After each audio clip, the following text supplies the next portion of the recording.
এইবার গল্প করো দিদা। আর গল্প যা ভিড়ে ঠাসা হলাম সত্যি। আচ্ছা আমাদের সবাই আছে, আমরা কোথায় আছি লাইনে এখন এটা বুঝতে পারছি না। ঠাকুর কোথায় আছে সেটাও আজকে দেখতে পারবো কিনা সন্দেহ। দাঁড়াও, এই যে পূজার লাইনে এমনিতেই আমরা দাঁড়িয়ে আছি, কতক্ষণ সে আবার কোলে উঠে পড়ছে। বাহ, খুব ভালো। লাইন টানছে।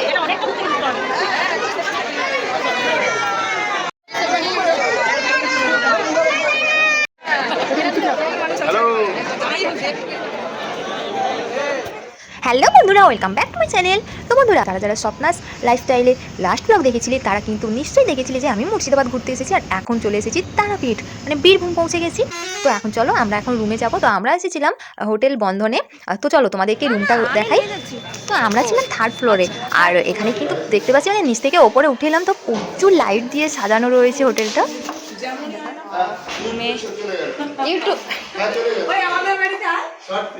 তো দারুণ, আমার তো রুমটা দারুণ লেগেছে। বেডটা তো অনেক বড়, ভেবেছিলাম হয়তো ছোটোখাটো হবে, অনেক বড়।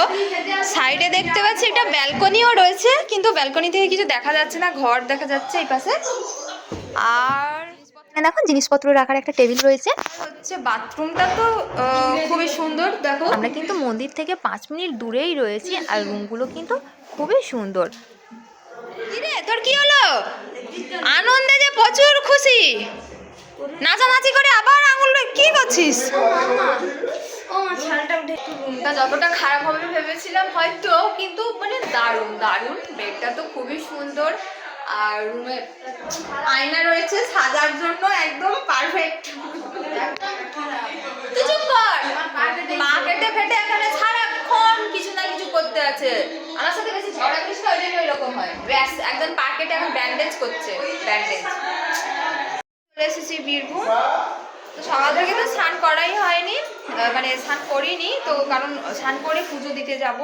তো এবার ফ্রেশ হবো, স্নান করবো, করে ড্রেস চেঞ্জ করে তারপর। তো আমার যে কি আনন্দ লাগছে সত্যি আমি বলে বোঝাতে পারবো না। তো আমি ভাবতেই পারিনি, মানে এটা হঠাৎ প্ল্যান হলো, আর হঠাৎই প্ল্যানেই কিন্তু আমি তারাপীঠ পৌঁছে গেলাম। সত্যি মানে কি বলবো, তো অনেক দিনের ইচ্ছে ছিল আমার যে তারাপীঠ আসবো, তো এইভাবে যে চলে আসতে পারবো মানে 2026। সত্যি আমি ভাবতেই পারিনি, আর আজকে এসে আমি এখানে সত্যি ভীষণ হ্যাপি, ভীষণ হ্যাপি। সবার এখন নাম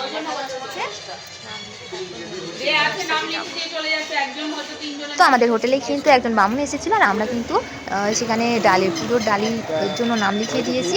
এই যে এখন যাচ্ছি মন্দিরে, তো যাওয়ার পথেই কিন্তু দোকান থেকে আমরা ডালিটা নিয়ে নেব।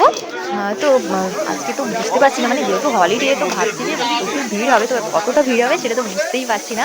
আর প্রত্যেকটা দোকানে কিন্তু প্রচুর ভিড় দেখতে পাচ্ছি, আর মানে কি বলবো, দোকানগুলোতে তো দেখছি যে প্রায় মানে প্রচুর লাইনও পড়েছে দোকানে।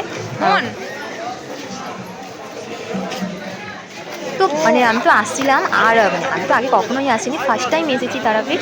আর এই যে হাঁটতে হাঁটতে আসছিলাম, আর এসেই দেখছি হঠাৎ করে এত ভিড়, মানে সত্যি কি বলবো, মানে আজকে এত ভিড় হয়েছে। তো এটা ছিল ফার্স্ট গেট, আর দেখো এখানে এত ভিড়, মানে প্রচুর ভিড় হয়েছে আজকে।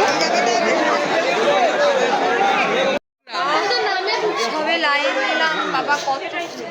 এইবার গল্প করো দিদা। আর গল্প যা ভিড়ে ঠাসা হলাম সত্যি। আচ্ছা আমাদের সবাই আছে, আমরা কোথায় আছি লাইনে এখন এটা বুঝতে পারছি না। ঠাকুর কোথায় আছে সেটাও আজকে দেখতে পারবো কিনা সন্দেহ। বামুন কোথায়?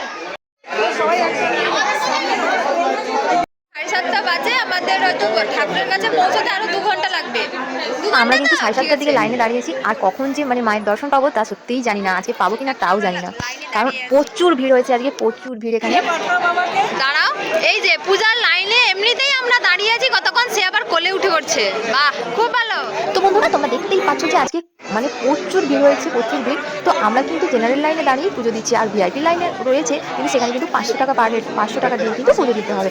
তো আমরা জেনারেল লাইনেই দাঁড়িয়ে পুজো দিচ্ছি, আর জানি না কটা বাজবে, তো মনে তো হচ্ছে 12টা বেজেই যাবে। সেই না সেই কত লাইন বাবা, লাইন টানছে।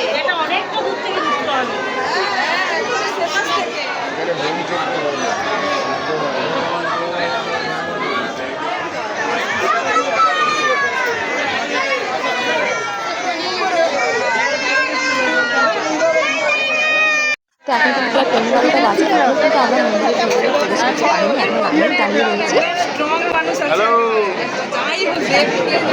আমরা কিন্তু প্রায় 7টার দিকে বেরিয়েছিলাম রুম থেকে, আর এখন প্রায় 12টা বাজে। তো 12টার দিকে প্রায় আমাদের পুজো দেওয়ার কাজ কমপ্লিট হয়েছে, আর এই যে এসেই খেতে বসে গেছি। তো বন্ধুরা, এই ব্লগটা এখানেই শেষ করছি, দেখা হচ্ছে তোমাদের সাথে আবার পরের ব্লগে। টাটা।